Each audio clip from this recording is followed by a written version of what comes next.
Hello guys, welcome to 5th generation hobby shop and shout out especially kay Sir Wilmer. Okay, Sir Wilmer sir, welcome to 5th generation hobby shop. This is your unit IREX 6.0 with full automatic features, no? Full automatic features.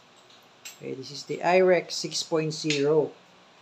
So, this is the switch for semi and full automatic. So, full automatic, semi-automatic. Full automatic, semi-automatic. Okay, yan yung markings. And then, mas mahaba to ng kaunti sa T-Rex kasi this one is 6.0. Ibig sabihin po, yung haba ng barrel niya is 6 inches. Okay, 6 inches. Sa high cap, 5.1. Like sa mga T-Rex, 5.1 Type K, 5.1 Type R, those are 5.1 inches barrel lamang. But this one, this is 6.0. So, this is 6 inches. O, mas mahaba to ng konti. Okay, this is your unit, Sir Wilmer. Okay, so high capacity din siya. 30 rounder. So, ayan. And this is the manual safety and the beaver tail safety. Okay, so check natin no, yung manual safety is working.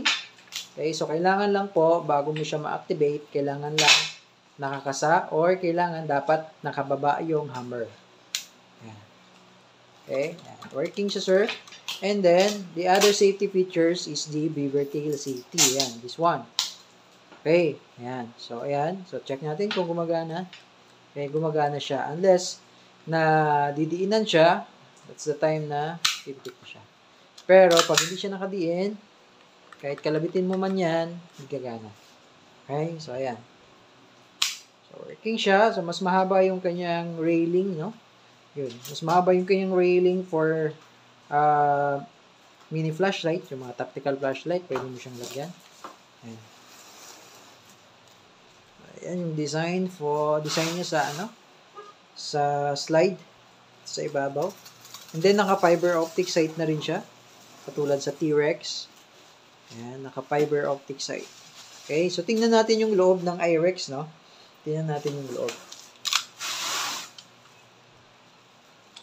Kailangan, pagka tatanggalin nyo yung slide, make sure walang magazine. And then, center nyo lang. Press. Then, wala. So, ito yung loob ng IREX. Ayan. Kala mo meron siyang bala. Ayan. But this one is a ano lang siya. Kumbaga ito yung parang adapter siya sa yung recoil spring. Okay? Recoil spring. Nakalimutan ko yung pangalan to. Yung recoil spring plug. Okay? Yan. So, adapter siya kasi mas mahaba siya eh. Kumbaga, ito yung ginamit nila na tawag ito, recoil spring kalimutan ko yung specific na name. Kasi sa T-Rex, same sila ng recoil ano ito? Yung recoil spring niya, ito. Sa T-Rex, ito. Sorry, nakalimutan ko yung specific na. Sa dila ko lang eh. Hindi ko ma-express. Okay? Sa T-Rex kasi, same sila. Kumbaga, same lang ng haba. Ito. Yung plug na to. Yung bakal. Yan. Same lang sila sa T-Rex. So, mas mahaba kasi ang slide. Yan, mas mahaba kasi ang slide ng IREX. Kaya nilagyan nila ng adapter. So, this is the adapter. Yan.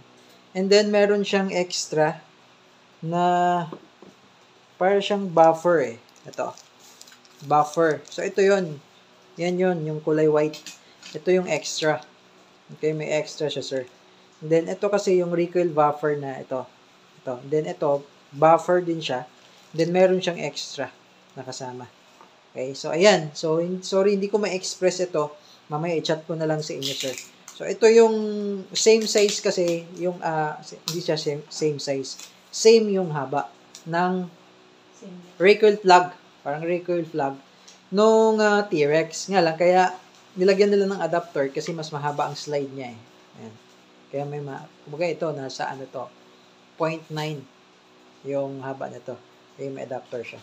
Okay, so yan yung itsura ng loob ng iRex. Babalik ko lang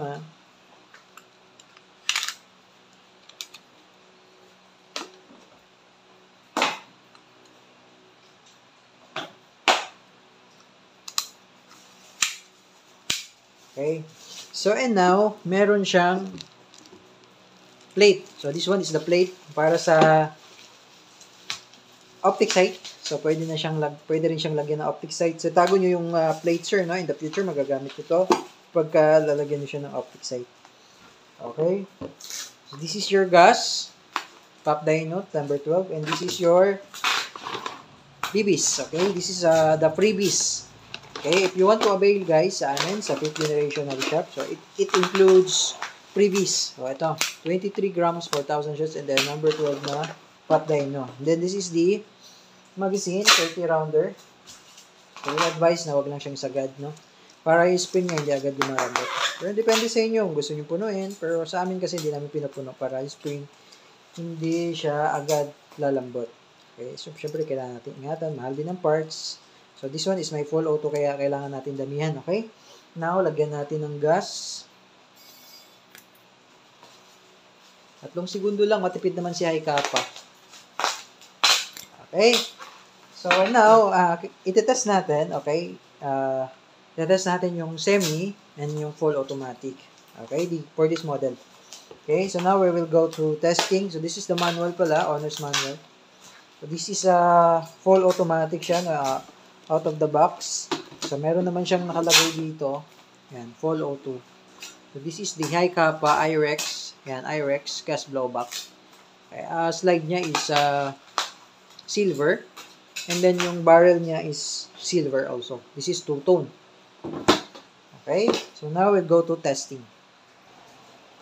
Okay, Sir Wilmer, test for tayo, sir. So, semi-automatic muna. Yan. With gas and BBs. Okay. So, semi-automatic muna. Okay. Ready to fire. Firing.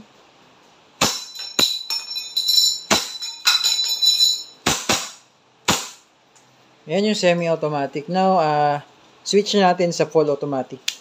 Yan. Yun. Okay, so nag-open slide na siya. Yan, pag nag-open slide na siya, release mo lang yung magazine. And then, press down mo itong slide, stop, slide, release. This one. Then, mas maganda, alalayan mo yung slide.